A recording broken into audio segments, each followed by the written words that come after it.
kasus positif COVID-19 di Bali naik lebih dari 100%. Transmisi lokal klaster rumah tangga dan Mih, kegiatan... Bu, cak makin meningkat kasus COVID nih, Mak. Tadi bisa keto deh. Prokes kesehatan subuh menjalan, PPKM subuh masih. Tadi bisa liun-liun COVID deh. Tuh dah, Bu. Karena masih banyak soalnya yang takut di testing. Testing kengken tuh yuk. Tumen nih nak masuk sekolah mau testing yuk. Sing keto, Bu. Testing tuh nak gratis. Asalkan nama kita tuh sudah terdaftar di puskesmas. Oh, gitu. Di luaran situ orang masih banyak juga yang nggak mau di testing. Masih juga nggak ada yang mau jujur.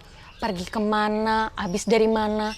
Kan itu jadinya yang buat kasus itu tuh banyak yang tidak ketahuan. Menyenbo positif, kengken menjani yuk penanganannya. Jadi gini, kalau misalnya sudah positif COVID, gejalanya ringan, tinggal isolasi mandiri di rumah. Mau lakban dong. Sing gitu, Bu. Aman gejalanya ringan, ibu tinggal di rumah gen ngoyong isolasi mandiri. Aman gejalanya sedang sampai berat, langsung ke rumah sakit. Oh, gitu. Iya, nanti kalau misalnya sudah dari rumah sakit, akan ada penanganan khusus untuk COVID, Bu. Sebenarnya nak simple gen, Bu. Kita tuh hanya harus sadar 3T. Testing, tracing, ajak treatment. Amennya balik itu enggal balik bangkit. Ibu nawang ya 3T. Tahu, telur, ajak tempe. Aduh, Bu aman gitu kan jalan misi sambal.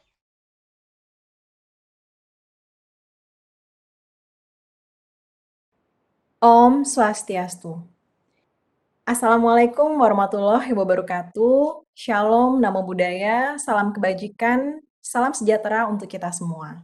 Selamat siang Sobat Udayana. Bagaimana kabarnya siang hari ini? Semoga selalu dalam keadaan sehat dan selalu bersemangat walaupun masih dalam masa pandemi. Pertama-tama, izinkan saya memperkenalkan diri terlebih dahulu. Saya Tia, saya adalah residen program studi Dermatologi dan Venerologi Fakultas Kedokteran Universitas Udayana yang akan memandu dan menemani Sobat Udayana dalam 1 jam ke depan dalam acara Podcast Udayana Ask the Expert dengan tema Dampak Paparan Sinar Matahari pada Masa Pandemi. Sobat Udayana, adapun tujuan dari podcast ini adalah memberikan informasi atau sharing edukasi kepada masyarakat luas, khususnya warga Udayana untuk mengetahui mengenai sinar matahari, manfaatnya, dampaknya, dan cara mencegah dari kerugian yang ditimbulkan. Acara ini merupakan acara yang diselenggarakan oleh Program Studi Dermatologi dan Venerologi Fakultas Kedokteran Universitas Udayana yang bekerja sama dengan Universitas Udayana, Udayana OHCC atau One Health Collaborating Center, dan juga Niveasan. Acara ini disiarkan secara live di kanal YouTube Udayana TV dan nantinya akan disiarkan di kanal YouTube Udayana OHCC, kanal YouTube Divi Udayana, Spotify Udayana OHCC, IGTV Divi Udayana, dan IGTV Udayana OHCC. Nah, sayang hari ini kita akan menghadirkan narasumber yang sudah expert di bidangnya untuk memberikan edukasi dan sharing session mengenai tema kita pada siang hari ini.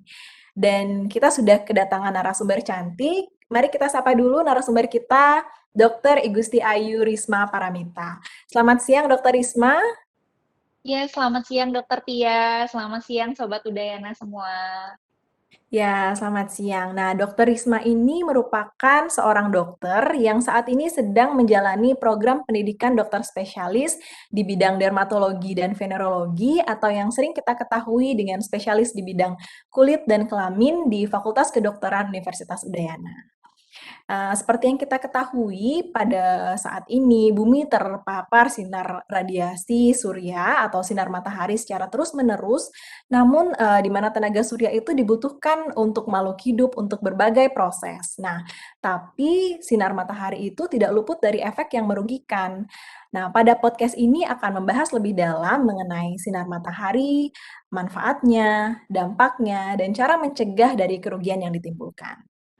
Pada masa pandemi ini sangat marak diketahui oleh masyarakat bahwa berjemur dapat menjadi salah satu kegiatan yang dapat menangkal virus COVID-19. Nah, apakah itu benar? Mari kita tanyakan kepada narasumber kita, kepada Dokter Risma. Jadi Dokter Risma, apa saja sih efek sinar matahari bagi tubuh manusia? Oke, thank you Dokter Tia atas pembukaannya. Jadi, sinar matahari itu tentu saja sangat bermanfaat untuk semua makhluk hidup yang ada di muka bumi ini. Tidak terkecuali juga untuk manusia. Apa sih sebenarnya fungsi dari sinar matahari untuk manusia? Sebenarnya sinar matahari itu sangat baik untuk tubuh manusia karena dia akan membantu proses pembentukan vitamin D, di mana dia akan mengubah provitamin D menjadi vitamin D. Dan vitamin D sendiri itu banyak sekali manfaatnya, yaitu salah satunya dia akan dapat meningkatkan atau menjaga stamina kita, yaitu meningkatkan imunitas atau kekebalan tubuh kita, dan juga bisa meningkatkan metabolisme kalsium dan fosfor, dan juga sangat baik untuk antiinflamasi atau anti peradangan. Nah, seperti yang saya bilang tadi, sinar matahari itu ternyata bagus untuk meningkatkan imunitas atau kekebalan tubuh.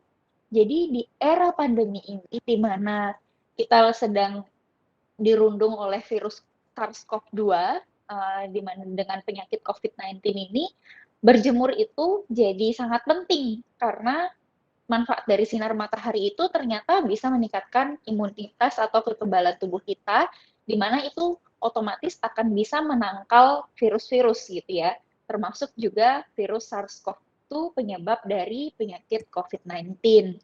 Nah, selain sebenarnya menangkal virus COVID-19, sinar matahari itu sebenarnya juga sering dipakai untuk terapi untuk penyakit tertentu. Jadi, kalau untuk di kulit sendiri, itu banyak sekali penyakit yang bisa diterapi dengan sinar matahari. Salah satunya adalah penyakit psoriasis, vitiligo, eksim, dan beberapa penyakit kulit lainnya yang kita bisa mendapatkan manfaat terapinya dari sinar matahari. Begitu ya Sobat Udayana. Wah, ternyata banyak sekali ya, Dok, fungsi dari sinar matahari ini bisa juga menjadi, membantu proses pembentukan vitamin D, dan yang paling penting untuk, di era pandemi ini seperti berfungsi sebagai meningkatkan sistem imun ya, Dok, ya. Jadi memang benar, berjemur ini dapat meningkatkan kekebalan tubuh kita. Nah, untuk mendapatkan keuntungan dan manfaat dari sinar matahari ini, seperti yang kita ketahui dapat dilakukan dengan berjemur, Dok. Apa dokter bisa bagi tipsnya, bagaimana cara berjemur yang benar, mungkin sebaiknya dilakukan pada jam berapa, begitu, Dok? Ya, bener banget. Jadi seperti yang saya bilang tadi dan semua sekarang orang-orang sudah pada aware dan sadar mengenai pentingnya sinar matahari, terutama untuk menjaga kekebalan tubuh dari virus SARS-CoV-2. Jadi pada banyak nih yang berjemur. Jadi berjemur malah jadi tren ya di masa atau era pandemi COVID-19 ini. Tapi sebenarnya pertanyaannya adalah berjemurnya udah benar atau belum? Atau malah berjemurnya akan mendapatkan bukannya mendapatkan efek yang atau manfaat yang baik, malah mendapatkan kerugian gitu. Nah, sobat Udayana sekalian, itu harus tahu tips atau berjemur yang baik itu seperti apa.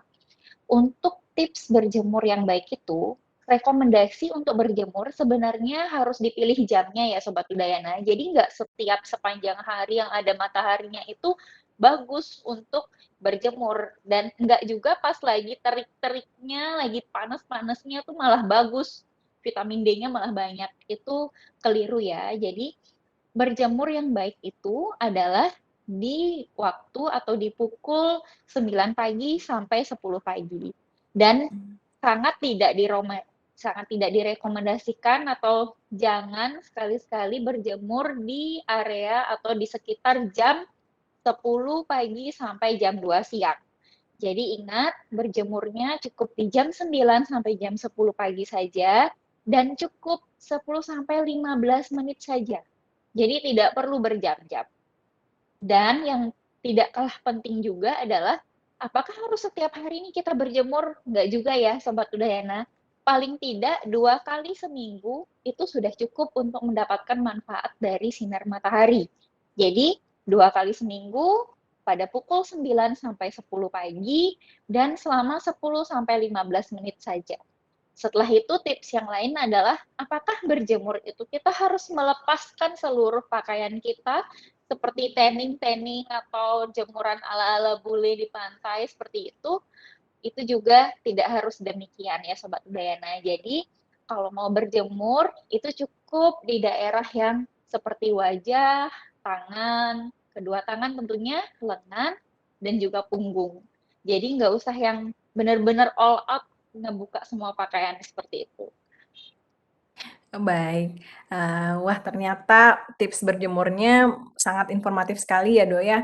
Jadi, mungkin tidak banyak yang tahu bahwa berjemur itu ternyata bagusnya pada pukul 9 sampai 10 pagi dan tidak usah berlama-lama, Dok, ternyata hanya 10 sampai 15 menit ya, Dok, ya. Baik, dan mungkin banyak dari kita, Dok, tidak memiliki waktu untuk berjemur. Mungkin banyak yang bertanya juga, apakah pengertian dari berjemur 10 hingga 15 menit itu harus berdiam diri di luar untuk mendapatkan vitamin D-nya, atau dengan kita berkegiatan di luar ruangan itu sudah termasuk berjemur, Dok? Nah, itu juga. Jadi sebenarnya kita tuh sudah diberikan kemudahan sinar matahari atau sinar UVA, UVB, UVC yang datangnya gratis gitu dari matahari ya dikasih sama Tuhan ya. Tapi nggak usah juga repot-repot seperti itu. Jadi 10 sampai 15 menit, 2 kali seminggu, dan itu pun sebenarnya bisa dilakukan sambil melakukan kegiatan lain di outdoor. Misalnya sambil berkebun, di kebun kita yang ada sinar mataharinya, atau sambil ajak anak kita jalan-jalan, seperti itu sebenarnya itu juga sudah termasuk berjemur ya. Jadi nggak usah yang bela-belain, misalnya menyediakan waktu ke pantai, terus ngegelar tikar, buka baju semua, terus baru jemur bolak-balik, itu baru dibilang berjemur. Jadi nggak seperti itu, gitu. Jadi sebenarnya kegiatan sehari-hari, bahkan kalau misalnya kita lagi tukang misalnya, atau bapak-bapak yang lagi memperbaiki genteng, itu juga udah bisa termasuk berjemur. Oh iya, jadi mungkin, seperti yang kita ketahui sekarang mungkin sangat marak orang yang ingin berjemur ya, Dok, ya, untuk, dikatakan bahwa berjemur itu bisa menjadi salah satu terapi atau bahkan bisa mencegah, COVID-19. Mungkin bisa diambil dari podcast ini nanti, informasinya bahwa berjemur itu tidak usah lama-lama, cukup dengan waktu yang tepat, dengan, berapa lama yang tepat, itu sudah bisa untuk melindungi dan meningkatkan sistem kekebalan tubuh kita. Nah, tadi juga dijelaskan untuk, vitamin D ya, Dok, ya. Jadi selain dengan berjemur dan dari sinar matahari, sebenarnya dari mana saja sih kita bisa mendapatkan vitamin D, Dok? Oke, vitamin D memang bisa kita dapatkan dari sinar matahari atau saat kita berjemur. Tapi itu bukan satu-satunya sumber dari kita bisa mendapatkan vitamin D.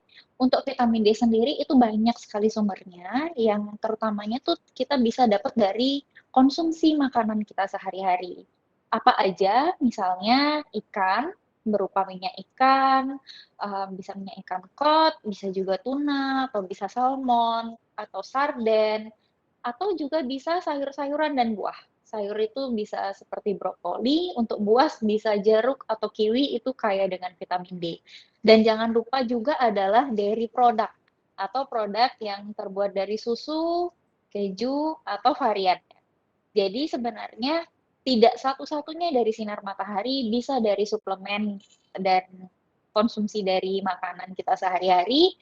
Tapi yang pastinya kalau sinar matahari itu yang paling gampang dan yang paling praktis dan yang pastinya gratis ya. Jadi harus dimanfaatkan juga sebaik-baiknya. Tadi dikatakan mengenai vitamin D bisa juga didapatkan dari makanan. Nah, misalnya kalau, mungkin Sobat Udayana atau pendengar di sini, tidak menyukai makanan yang mengandung vitamin D itu, tadi sempat disinggung juga mengenai suplemen, Dok. Apakah sebenarnya mengkonsumsi suplemen vitamin D itu perlu nggak sih? Dan berapa sih dosis harian yang dibutuhkan, yang sebenarnya, Dok? Karena mungkin beberapa suplemen mengatakan memiliki dosis yang terlalu tinggi. Mungkin bisa diinformasikan sebenarnya berapa sih kita memerlukan satu harinya untuk eee, dosis dari vitamin D ini? Iya, jadi betul banget. Jadi selama COVID-19 atau pandemi ini, semua tuh pada aware mengenai sinar matahari, mengenai kekebalan tubuh, dan mengenai vitamin D. Karena memang vitamin D merupakan rekomendasi terapi ya daripada COVID-19 itu sendiri. Sehingga orang-orang pada berbondong-bondong cari suplemen vitamin D-nya, bahkan sampai habis stok, sampai harganya mahal sekali, melambung tinggi. Padahal sejujurnya tuh sebenarnya sekali vitamin D sudah saya jelaskan tadi ya, jadi bisa dapat dari konsumsi makanan sehari-hari, bisa jadi didapat dari sinar matahari, dan untuk suplemen sendiri nih, untuk orang sehat yang tidak terpapar COVID-19 dan sedang dalam keadaan fit, tidak ada virus atau penyakit apapun, itu sebenarnya konsumsi hariannya itu hanya dibutuhkan 200 sampai 400 mikrogram per hari. Jadi dosis yang diperlukan untuk suplemen vitamin D harian itu untuk orang sehat hanya 200 sampai 400 mikrogram per hari. Mmm. Jadi itu aja sebenarnya sudah cukup gitu. Dan ini tentunya hanya berlaku untuk keadaan sehat ya. Kalau misalnya memang sedang sakit, kondisi tubuhnya drop, sedang menderita penyakit tertentu, apalagi COVID-19, jelas rekomendasinya akan berbeda tergantung dari keperluan target terapi tersebut gitu ya, Dokter Tia dan Sobat Udayana semua. Oke, jadi mungkin harus di-highlight untuk yang sehat nantinya ingin mengkonsumsi, suplemen vitamin D, dicari mungkin vitamin D yang nggak terlalu tinggi juga atau yang tidak terlalu rendah juga sekitar 200 hingga 400 mikrogram per hari ya, Dok, ya. Ya, Oke, betul tadi banget. sudah dijelaskan mengenai vitamin D, mengenai keuntungan dari sinar matahari, dan mungkin sedikit cara berjemur yang benar. Ya, sekarang kita akan melanjutkan untuk dampak yang ditimbulkan oleh paparan sinar matahari. Apa saja sih sebenarnya kerugian yang dapat dirasakan ketika tubuh kita terpapar sinar matahari yang terus-menerus, Dokter? Oke, jadi benar nih, sinar matahari itu sebenarnya baik sekali, sangat baik dan bermanfaat bagi seluruh makhluk hidup termasuk manusia. Cuman memang kita harus hati-hati juga ya, harus tahu bahwa ternyata terpapar sinar matahari itu tidak selamanya baik gitu. Kalau terpapar sinar matahari yang secara terus-menerus dan tidak terkendali seperti itu sebenarnya banyak risikonya. Dan risiko yang paling terlihat kepada kulit manusia itu adalah sunburn atau terbakar kulitnya ya. Dan itu bisa kalau misalnya sunburn-nya itu terlalu sering dan paparannya itu terlalu intens sama matahari, bahkan bisa menyebabkan suatu keganasan pada kulit. Jadi penyakit keganasan pada kulit, bisa juga kulitnya malah jadi fotosensitif atau fotosensitivitas kulit ya. Dan bisa yang paling ditakutin sama remaja sekarang nih, bisa mempercepat proses penuaan loh ya. Jadi kebanyakan kena sinar matahari itu malah bisa mempercepat proses penuaan, seperti itu. Jadi di balik manfaatnya yang sangat besar, dapat meningkatkan sistem imun kita, dapat membantu pembentukan proses vitamin D itu, ternyata juga menyimpan, beberapa kerugian-kerugian yang cukup, berdampak ya, Dok, ya. Jadi mungkin memang sangat ditakuti untuk mempercepat proses penuaan, mungkin dari remaja khususnya perempuan ya, Dok, ya. Nah, Iya, benar banget. mhm. Apa saja sih sebenarnya penyakit yang dapat diakibatkan oleh paparan sinar matahari ini, Dok? Oke, kalau di sini saya karena untuk Sobat Udayana, jadi saya lebih ke bahasa awam aja ya, maksudnya yang lebih biar bisa dipahami oleh umum gitu. Kalau untuk penyakit-penyakit yang karena sinar matahari khususnya di kulit ya, itu yang paling ringan, itu bisa mengakibatkan kemerahan aja, tapi bisa juga kalau terlalu intens dan terlalu lama, itu bisa malah merubah pigmentasi atau merubah warna kulit menjadi kecoklatan, bahkan jadi lebih gelap. Jadi dia ada kayak bintik-bintik seperti itu ya. Nah, Mmm. itu salah satunya. Yang lainnya juga bahkan bisa memicu reaksi peradangan.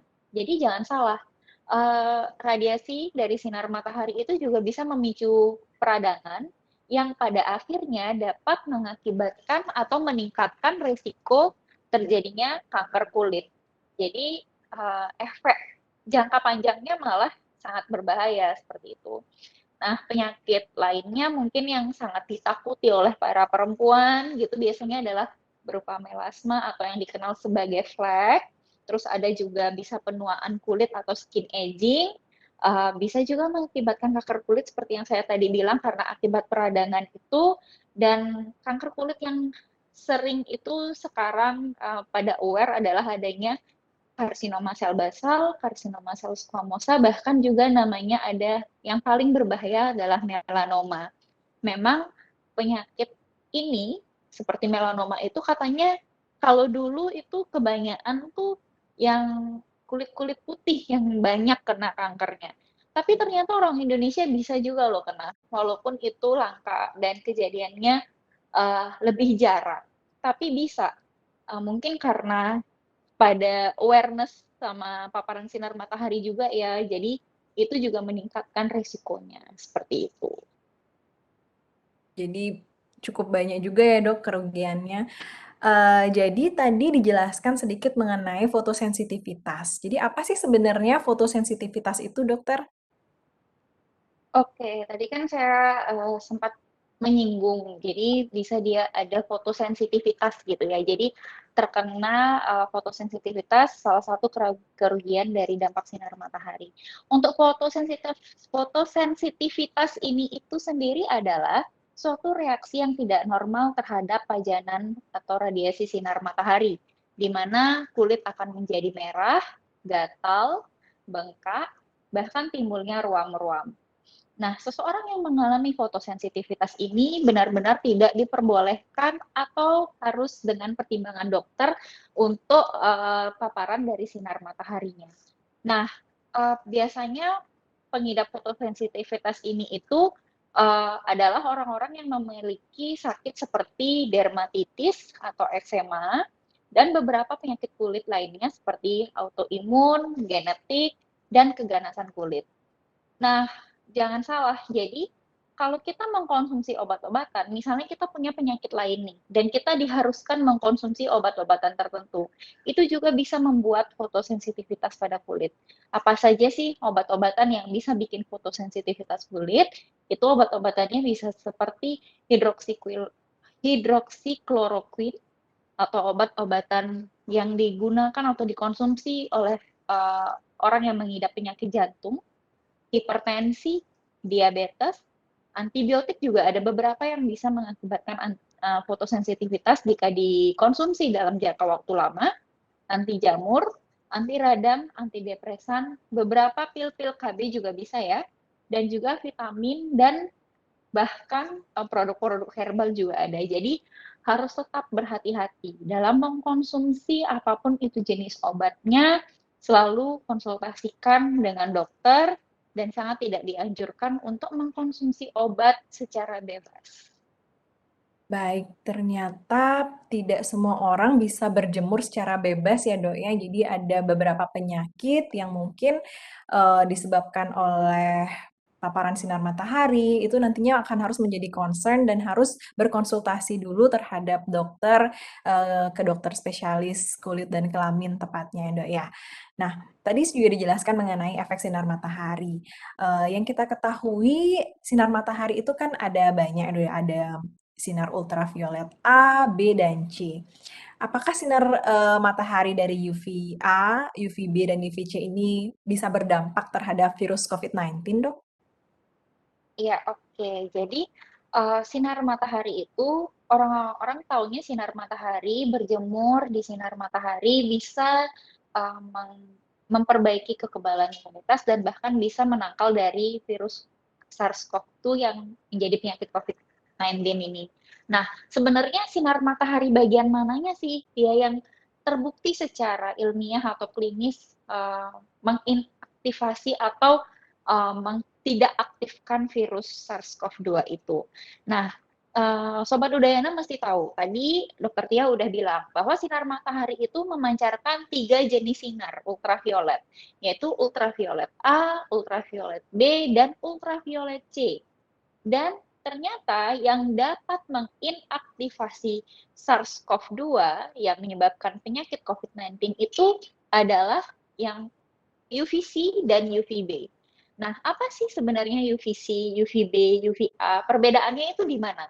Jadi perbedaannya itu adalah ada di energinya seberapa besar dan panjang gelombangnya seberapa panjang. Nah, untuk UVC sendiri, dia tuh energinya yang paling besar, namun panjang gelombangnya itu yang paling pendek. Dan UVC inilah yang dapat menginaktivasi virus dari SARS-CoV-2 ini. Nah, untuk UVB sendiri, itu dia panjang gelombangnya itu lebih panjang dari UVC, namun energinya lebih rendah dari UVC. Namun dikatakan bahwa UVB juga masih bisa menginaktivasi dari SARS-CoV-2 penyebab dari COVID-19. Nah, sedangkan UVA yang memiliki panjang gelombang paling panjang, di mana energinya itu besar energinya paling sedikit, itu ternyata tidak bisa menginaktivasi dari COVID-19. Seperti itu ya Sobat Udayana ya. Jadi harus tahu jadi yang mana sih sebenarnya dan mana yang diperlukan. Nah, karena UVC ini dinyatakan yang memiliki energi paling besar dan juga namun panjang gelombangnya pendek, jadi sekarang banyak alat-alat yang diciptakan untuk memancarkan sinar UVC sehingga mensteril dan mematikan berbagai virus.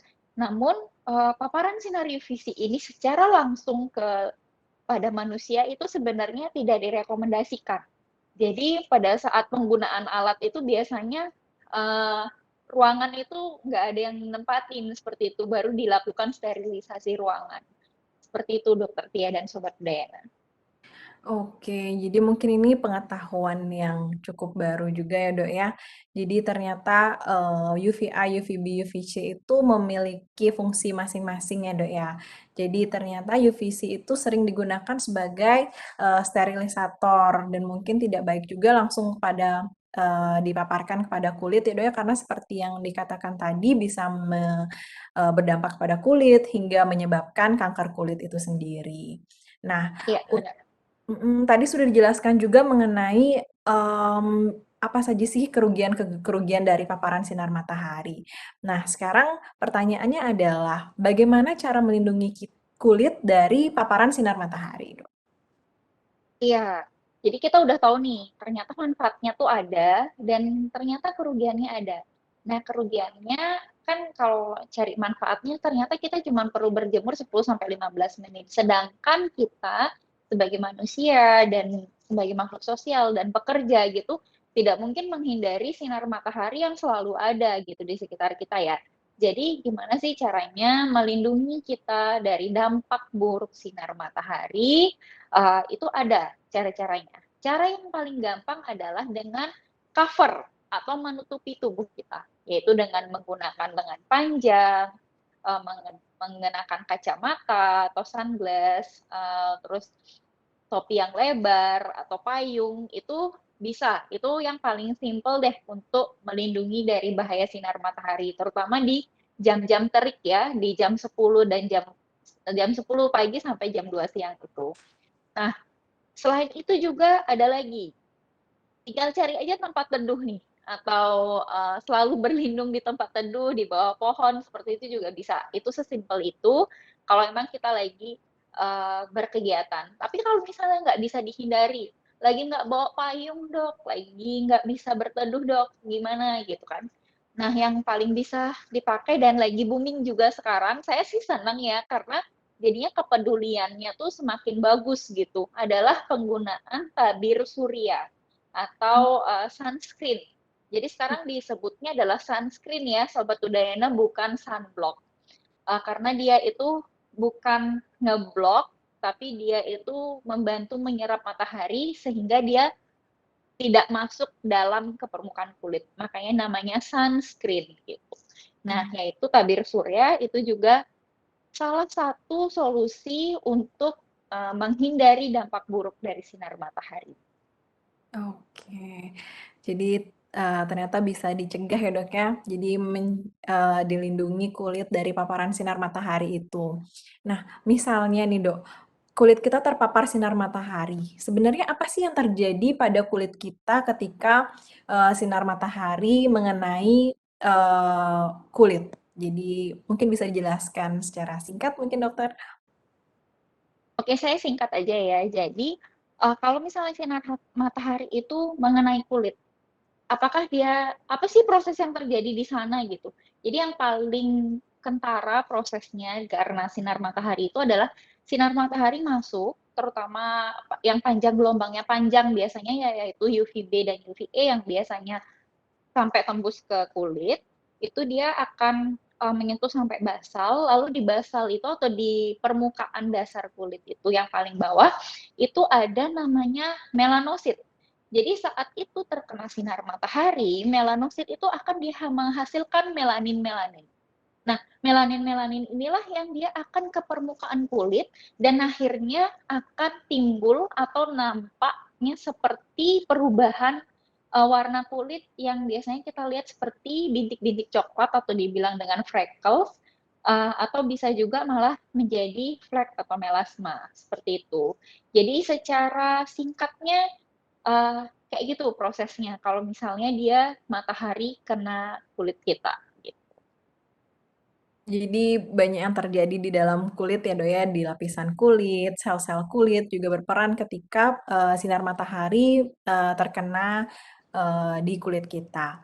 Nah, tadi sempat disinggung mengenai tabir surya, Dok. Mungkin bisa dijelaskan apa sih sebenarnya tabir surya itu, Dok, yang kita sering sekarang sebut sebagai sunscreen ya? Iya. Jadi sebenarnya tabir surya tuh apa sih? Sunscreen tuh apa sih? Jadi sunscreen itu adalah, berupa suatu zat yang dibentuk dalam beberapa kemasan yang dapat, dipakai sebagai produk perawatan kulit untuk tujuan utamanya adalah untuk melindungi kulit dari bahaya paparan sinar matahari. Jadi itu sebenarnya definisi dari tabir surya atau sunscreen itu sendiri.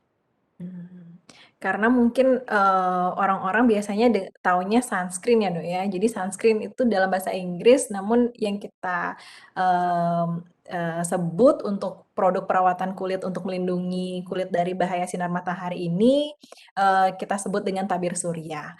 Nah, bagaimana sih cara kerja dari tabir surya hingga bisa melindungi kulit kita, Dok? Iya, jadi seperti yang tadi kita diskusikan awalnya kan kalau misalnya dia kulit itu terkena sinar matahari, itu sinar mataharinya itu bisa masuk sampai ke permukaan atau ke dasar, maaf maksudnya ke dasar kulit gitu ya. Nah, sunscreen ini dia akan membentuk lapisan di atas kulit kita, sehingga lapisan itulah yang akan menyerap sinar matahari itu. Jadi, dia yang akan menyerap sinar UVA, UVB, UVC, UVA, UVB maksud saya, dia akan menyerap UVA dan UVB dan mencegah sinar matahari itu menembus sampai ke dasar kulit. Itu sebenarnya fungsi dari tabir surya. Jadi dia menyerap dan tidak memperbolehkan sinar UVA dan UVB itu masuk menerus sampai ke dasar kulit. Seperti itu. Oke, jadi dia menyerap, sinar mataharinya ya, Dok, ya, sehingga tidak langsung terpapar ke kulit dan tidak menimbulkan dampak yang, sebegitu berat, apabila kita tidak menggunakan tabir surya ya, Dok, ya.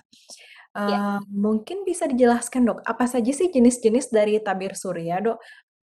Apakah ada tipe-tipe tabir surya, seperti itu?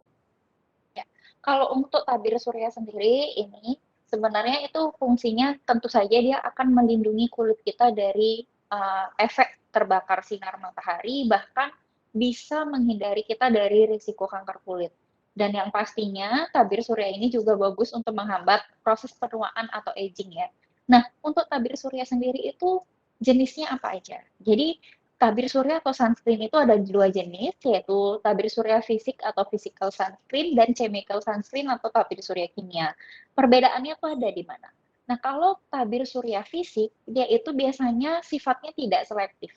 Dan biasanya dia itu kalau yang tabir surya fisik ini baru dia uh, bekerja ngeblok, seperti memblok ya. Jadi dia itu akan menghamburkan atau memantulkan energi sinar matahari dan inframerah agar tidak menembus lapisan kulit.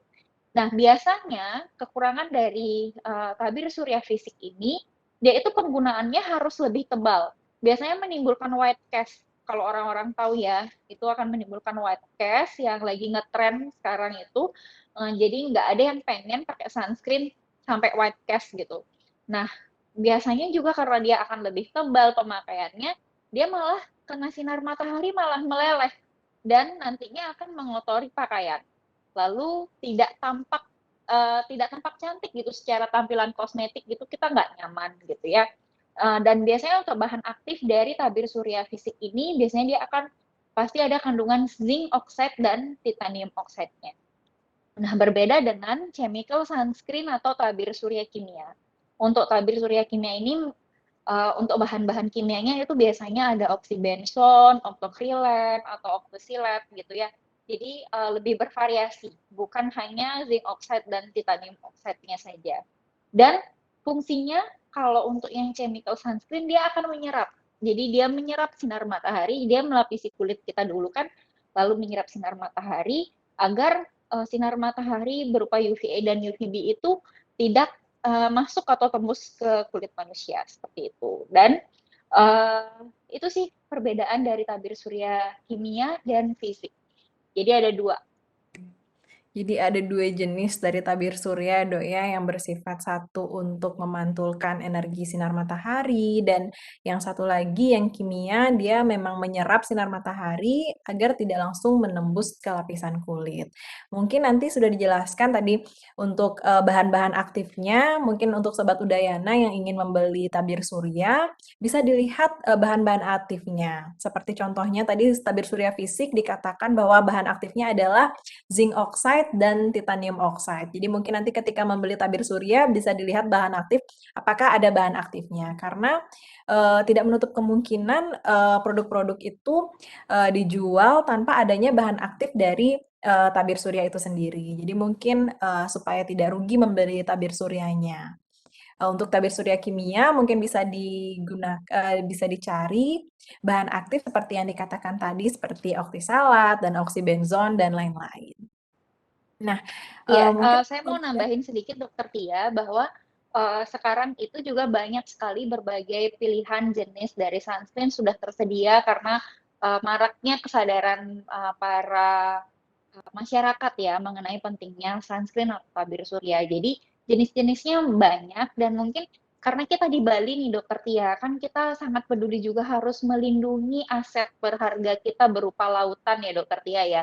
Jadi kalau misalnya ada masyarakat yang concern nih terhadap apakah pakai sunscreen itu nanti malah pada saat habis kita olesin sunscreen terus kita renang ke pantai, gimana dampaknya kepada lautan atau biota laut? Itu bisa juga sekarang banyak ada pilihan sunscreen ya Dokter Tia aja, termasuk juga bisa dipilih bahan-bahan sunscreen atau produk sunscreen yang biodegradable, maksudnya nggak ada mengandung bahan-bahan yang bisa melukai biota laut.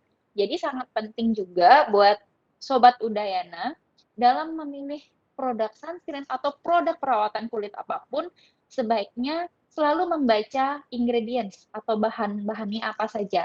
Dan apakah bahan itu sesuai dengan keperluannya pada para Sobat Udayana dan sesuai dengan keyakinan dan fungsinya untuk Sobat Udayana semua.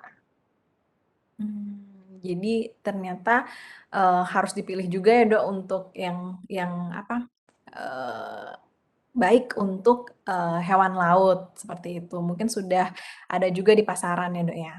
Oke, jadi untuk memudahkan Sobat Udayana memilih tabir surya, bisa dijelaskan Dok, apa saja sih sediaan tabir surya yang mungkin over the counter? Iya, kalau untuk sediaannya itu banyak sekali ya, apalagi sekarang sangat bervariasi. Dari bentuknya emulsi, krim, berbahan dasar gel, bisa juga stick atau balm, atau bisa juga ada yang berbahan dasar minyak, bahkan juga aerosol atau spray. Jadi sebenarnya yang mana aja itu baik, tapi balik lagi apakah itu akan mengcover semua bagian kulit dan yang paling penting kenyamanan juga gitu ya. Jadi biasanya kalau misalnya dia berbahan emulsi itu mungkin aman untuk semua jenis kulit.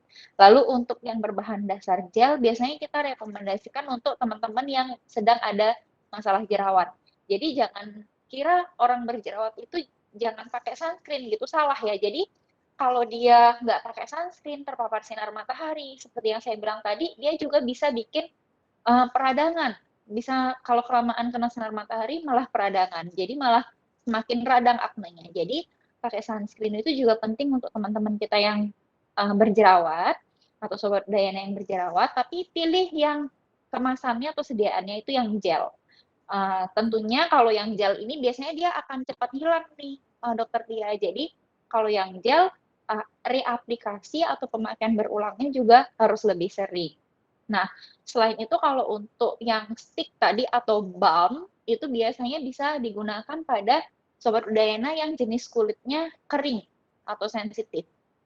Nah, untuk yang spray biasanya ini sangat baik dipakai buat sobat udayana mungkin yang suka klub sepedaan nih atau klub motoran yang pengen praktis dan bisa aplikasi ulang secara gampang gitu. Jadi itu bisa dipilih yang aerosol atau yang spray. Seperti itu ya Sobat Dayana. Wah, sangat, informatif sekali, Dokter. Jadi, saat kita ingin membeli tabir surya untuk melindungi kulit, itu juga tidak boleh asal beli ya, Dok, ya. Jadi mungkin bisa dilihat dari kepentingan dari kulit kita, apakah kulit kita berminyak, apakah kulit kita kering, dan mungkin juga bisa, membeli tambahan yang aerosol karena mudah untuk direaplikasi ya, Dok. Jadi mudah tinggal disemprot aja gitu ya, Dok, ya. Iya Oke. benar banget. Mhm. Apakah bisa dijelaskan, Dok, karakteristik yang penting pada pemilihan tabir surya? Tadi kan sudah dijelaskan mengenai sediaannya. Nah, sekarang, apa saja karakteristik yang penting pada pemilihan tabir surya? Ya, jadi saya sekali lagi mengundang Sobat Udayana untuk bijak ya. Bijak memilih produk apapun, termasuk juga dalam pemilihan tabir surya. Tabir surya atau sunscreen ini sekarang sedang sangat marak, dan kadang-kadang sampai bingung milih yang mana. Jangan bingung. Jadi Sobat Udayana lebih aware aja, lebih sadar, dan lebih aktif dalam mencari informasi.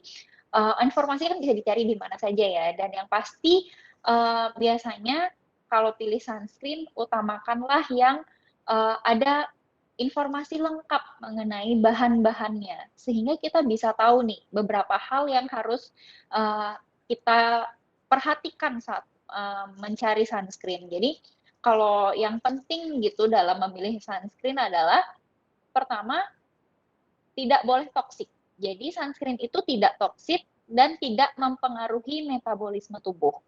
Lalu bebas dari efek iritan dan efek sensitisasi yang berbahaya. Nah, ini taunya dari mana? Ya taunya dari baca ingredients ya Sobat Udayana ya. Jadi kalau Sobat Udayana baca ingredients dengan baik, terus bisa lebih memahami karakteristik kulit masing-masing, jadi tahu yang mana sih yang bikin efek iritan, yang mana yang bisa bikin efek sensitisasi yang lebih kepada Sobat Udayana. Karena kulit masing-masing individu itu berbeda-beda juga soalnya. Nah, tidak terdekomposisi dengan adanya lembab, keringat, dan lain sebagainya. Jadi nggak gampang hilang gitu, karena keringat sedikit atau kena air sedikit itu langsung hilang sunscreen-nya, itu nggak bagus juga yang seperti itu. Tentu saja tidak bersifat fotolabil, tidak menguap dan memiliki karakteristik kelarutan yang sesuai, dan tidak mengotori pakaian atau menimbulkan bau yang tidak sedap. Kalau ini sih biasanya sunscreen yang zaman dulu gitu, yang pilihannya kurang bagus. Biasanya bisa malah jadinya males orang pakai sunscreen karena bajunya yang malah jadi white cast atau bajunya yang jadi gerah kayak gitu ya. Jadi sekarang itu hal-hal yang harus diperhatikan dalam pemilihan tabir surya, seperti itu. Jadi cukup banyak juga yang harus dipertimbangkan ketika kita memilih tabir surya ya, Dok, ya? Jadi, tadi sudah jelaskan mengenai cara pemilihan, lalu ada sediaan-sediaan tabir suryanya, apa saja. Bisa dijelaskan, Dok, di mana saja sih kita harus mengoleskan atau mengaplikasikan tabir surya ini? Iya. Jadi kalau untuk pakai tabir surya sendiri itu sebenarnya cukup di area yang memang terpapar sinar matahari yang susah di-cover oleh pakaian atau hal-hal yang bisa menutupinya. Jadi bisa dipakai di wajah, di lengan, dan tungkai bawah. Itu adalah 3 area yang wajib dipakaikan tabir surya secara sehari-hari. Namun, jika memang bepergiannya itu juga menyesuaikan dengan pakaian yang dipakai ya. Kalau misal lagi ke pantai, pakaian pantai, ya berarti di tubuh-tubuh yang terpapar sinar matahari itu tentu saja harus diaplikasikan sunscreen. Seperti itu ya Sobat Udayana ya.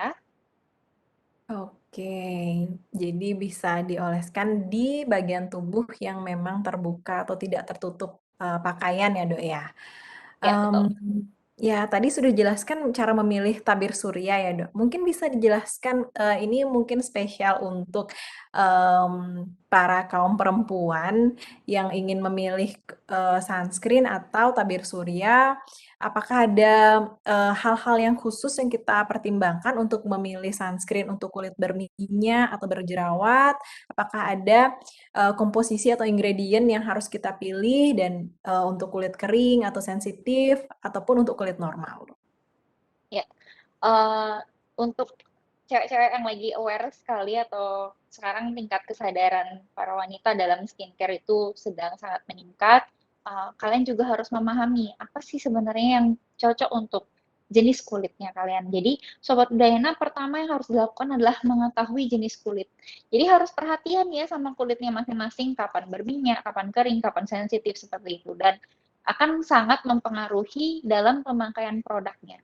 Nah, untuk tabir surya itu kemasannya tadi sudah banyak ya, bahannya juga udah banyak. Yang saya mau highlight lagi adalah kalau misalnya jenis kulitnya itu berminyak dan berjerawat. Ingat, harus tetap pakai tabir surya agar tidak semakin meradang jerawatnya. Nah, tabir surya yang bisa dipakai adalah kemasan gel tentunya ya. Kemasan gel karena dia akan saat diaplikasikan itu dia tidak terlalu lama ada di kulit gitu. Jadi cepat hilangnya. Nah, tentunya karena seperti itu, setiap mau kena sinar atau kena paparan sinar matahari, ya harus diulangi lagi, tapi yang kemasan gel itu sendiri. Nah, untuk yang kulit kering dan sensitif, harus memilih tabir surya yang bahan aktifnya itu ada pelembabnya, seperti hyaluronik acid atau asam hyaluronat. Ini juga sudah banyak yang produk-produk yang menyediakan hal itu ya. Jadi pastikan ada pelembabnya dalam sunscreen tersebut. Dan pastikan kemasannya juga pakai kemasan yang seperti apa. Biasanya lebih bagus kalau balm kayak gitu atau stick biar dia lebih moist rasanya atau lebih lembab dan bisa biasanya cari kemasan yang lebih kental kayak gitu sediaannya ya. Nah, untuk kulit normal sendiri gimana? Kalau kulit normal jadi bisa senyamannya. Kalau misalnya nyamannya pakai lotion, bisa pakai lotion, misalnya pakai spray atau jenis yang lainnya juga bisa. Jadi kalau untuk normal saya rasa nggak terlalu ada masalah dalam pemilihan, itu lebih menyesuaikan dengan kenyamanan masing-masing. Seperti itu ya Sobat Dayana ya. Iya, jadi Sobat Udayana yang perempuan yang mungkin memiliki jenis kulit yang berbeda-beda, ini bisa dijadikan acuan untuk pemilihan tabir surya untuk kulit berjerawat, sensitif, kering maupun kulit normal. Nah, Dok, jadi mungkin, Sobat Udayana ini mungkin sudah pernah membeli tabir surya dan tabir surya itu pada kemasannya biasanya tertulis adanya SPF ataupun ada PA+++ atau plus. Nah, jadi mungkin bisa jelaskan, Dok, apa sih artinya dari SPF dan PA itu? Ya, saya jelasin singkat aja ya. Jadi SPF itu adalah sun protecting factor.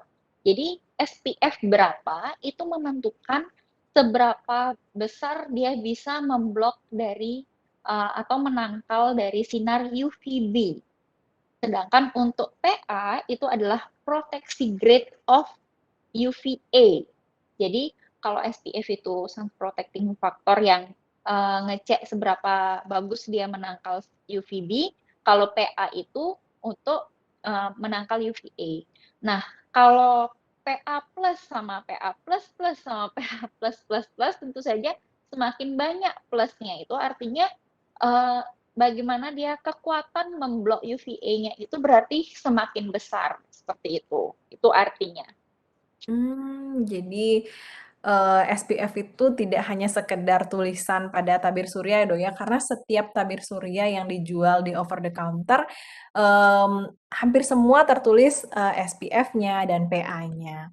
Mungkin ada SPF minimal yang, berapa sih, minimal SPF dan minimal PA yang harus kita, punya pada tabir surya kita dan bagaimana cara pemakaian tabir surya itu, Dok? Ya, kalau untuk SPF sendiri kita di Indonesia, di iklim tropis ini minimal pakai SPF 30 dengan PA+++ ya. Jadi, minimal ingat SPF 30, PA+++. Untuk pemilihan atau pemakaian tabir surya sendiri, itu nanti caranya, kalau kita udah punya SPF-nya, untuk memakainya itu harus sesuai dengan keperluan. Sekarang tergantung di mana nih kita mau, memakai SPF-nya atau tabir suryanya, maaf. Kalau tabir surya kita mau pakai di wajah. Nah, menurut rekomendasi dari Asosiasi Kanker di Kanada, itu kalau untuk di wajah, itu dia minimal untuk semaksimal mungkin biar nge-cover seluruh wajah itu paling tidak 1 sendok teh atau 1 teaspoon.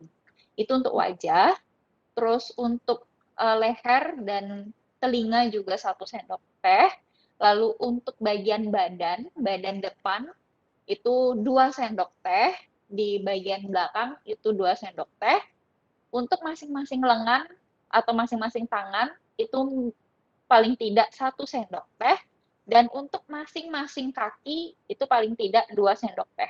Di mana secara keseluruhan kalau mau mengaplikasikan di seluruh badan itu tabir surya yang harus dipakai itu minimal itu 1 ons kalau totalnya. Jadi dari tadi 1 sendok teh, 2 sendok teh dan lain-lain itu secara keseluruhan satu tubuh itu 1 ons memerlukan pemakaian tabir surya. Jadi jangan terlalu banyak, jangan juga terlalu sedikit. Harus tahu takarannya yang tepat agar potensi tabir suryanya itu benar-benar kita bisa dapatkan manfaatnya. Mmm. Wah, sangat, informatif sekali ya, Dok, ya. Jadi, penggunaan tabir surya memang sangat penting dan harus dipastikan juga dan harus diketahui secara pasti seberapa sih kita harus mengaplikasikannya. Karena mungkin kalau kurang, jadi efek, untuk menangkal atau efek dari untuk sunscreen-nya itu jadi kurang efektif atau kurang maksimal ya, Dok, ya? Jadi memang Iya, betul harus banget. cukup seperti dosisnya mungkin ya, Dok, ya, dosis untuk penggunaan dari sunscreen itu sendiri. Nah, tadi dijelaskan mengenai, tabir surya pada wajah dan pada tubuh, Dok. Apakah ada perbedaan antara, tabir surya yang dapat digunakan pada wajah dan pada tubuh? Iya, jadi, Sobat Udayana, jangan pakai sunscreen badan untuk wajah gitu ya, atau sunscreen wajah untuk badan. Karena, jenis kulitnya itu jelas berbeda dan memerlukan jenis tabir surya yang berbeda juga. Kalau untuk wajah biasanya komposisi bahan-bahannya itu dia lebih ringan, gitu. Tapi untuk badan itu biasanya beda lagi komposisinya. Jadi jangan dibolak-balik. Jadi saat memakai tabir surya, pastikan tabir surya itu apa memang untuk wajah atau untuk badan, seperti itu.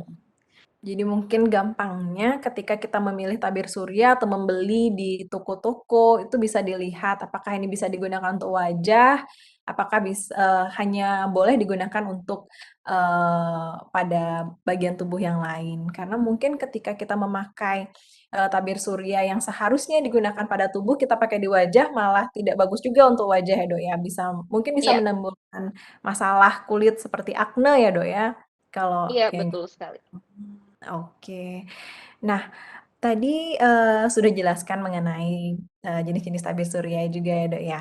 Nah, pertanyaan selanjutnya adalah, apakah jika kita beraktivitas di dalam ruangan, itu tetap memerlukan, penggunaan dari tabir surya? Ya, oke.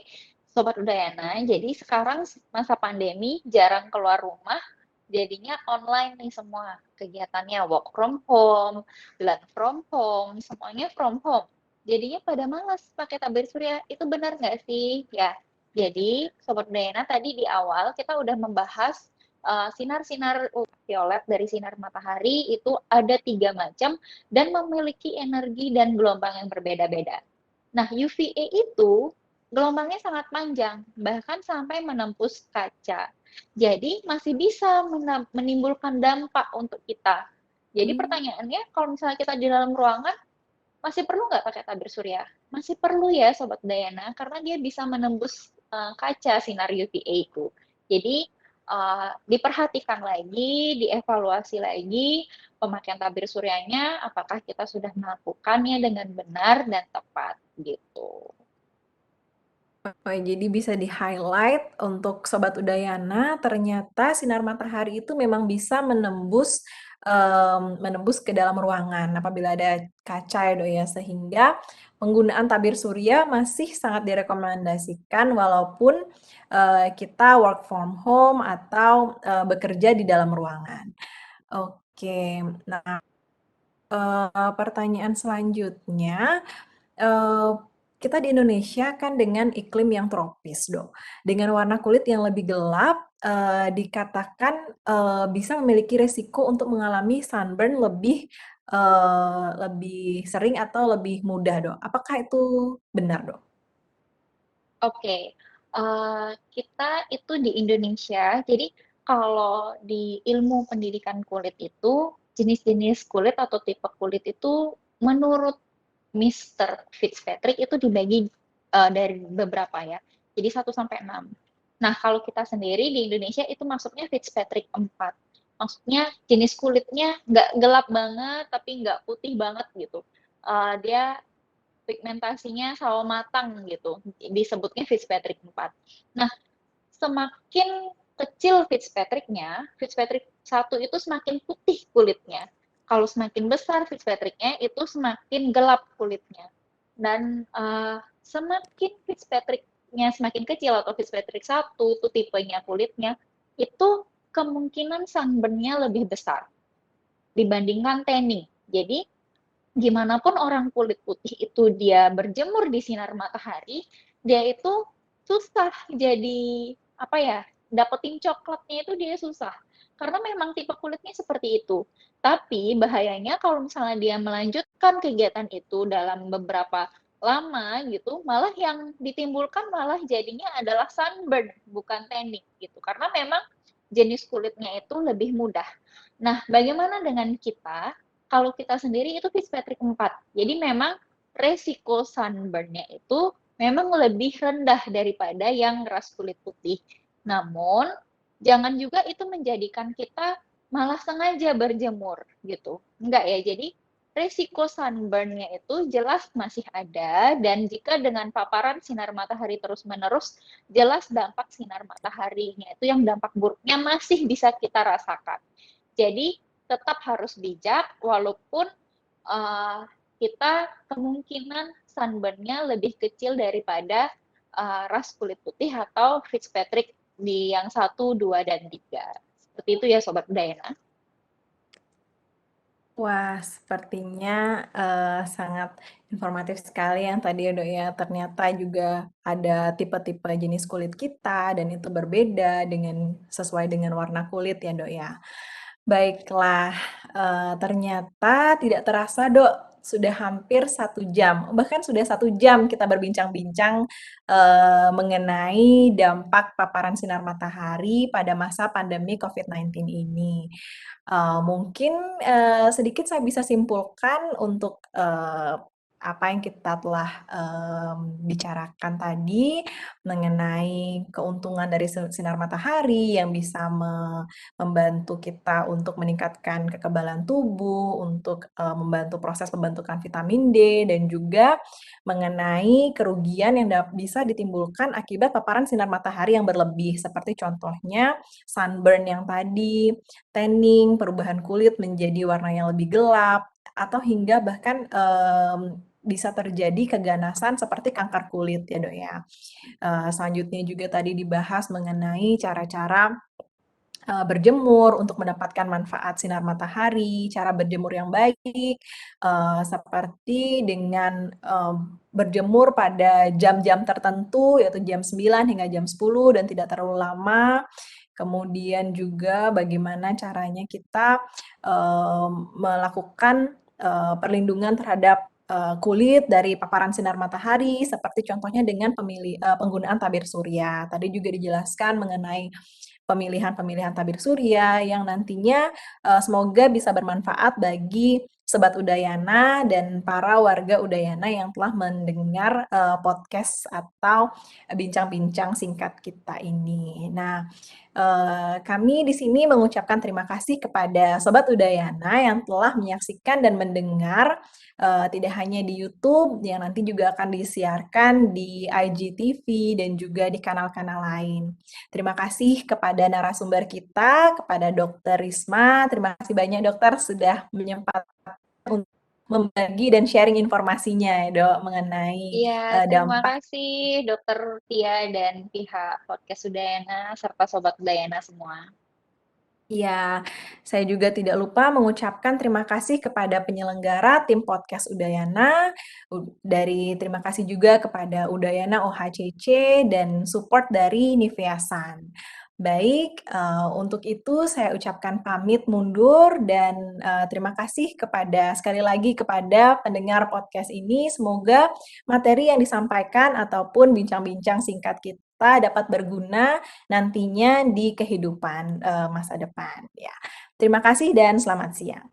Om Santi Santi Santi Om. Assalamualaikum warahmatullahi wabarakatuh. Shalom, namo buddhaya, salam kebajikan, salam sejahtera untuk kita semua. Terima kasih. Terima kasih. Terakhir, kasus positif COVID-19 di Bali naik lebih dari 100%. Transmisi lokal klaster rumah tangga dan kegiatan Bu, cek makin meningkat kasus COVID nih, Mak. Tadi bisa keto deh. Prokes kesehatan subuh menjalan, PPKM subuh masih. Tadi bisa liun-liun nang kopi deh. Tuh dah, Bu. Karena masih banyak soalnya yang takut di testing. Testing kengken dah yuk. Tumen nih nak masuk sekolah mau testing yuk. Sing keto, Bu. Testing tuh nak gratis. Asalkan nama kita tuh sudah terdaftar di puskesmas. Oh, gitu. Di luaran situ orang masih banyak juga yang nggak mau di testing. Masih juga nggak ada yang mau jujur. Pergi kemana, habis dari mana. Kan itu jadinya yang buat kasus itu tuh banyak yang tidak ketahuan. Menyenbo positif, kengken menjani yuk penanganannya. Jadi gini, kalau misalnya sudah positif COVID, gejalanya ringan, tinggal isolasi mandiri di rumah. Mau lakban dong. Sing gitu, Bu. Aman gejalanya ringan, ibu tinggal di rumah kan ngoyong isolasi mandiri. Aman gejalanya sedang sampai berat, langsung ke rumah sakit. Oh, gitu. Iya, nanti kalau misalnya sudah dari rumah sakit, akan ada penanganan khusus untuk COVID, Bu. Sebenarnya nak simpel, Gen, Bu. Kita tuh hanya harus sadar 3T. Testing, tracing, ajak treatment. Amennya balik itu enggal balik bangkit. Ibu nawang ya 3T. Tahu, telur, ajak tempe. Aduh, Bu amen gitu kan jalan misi sambal.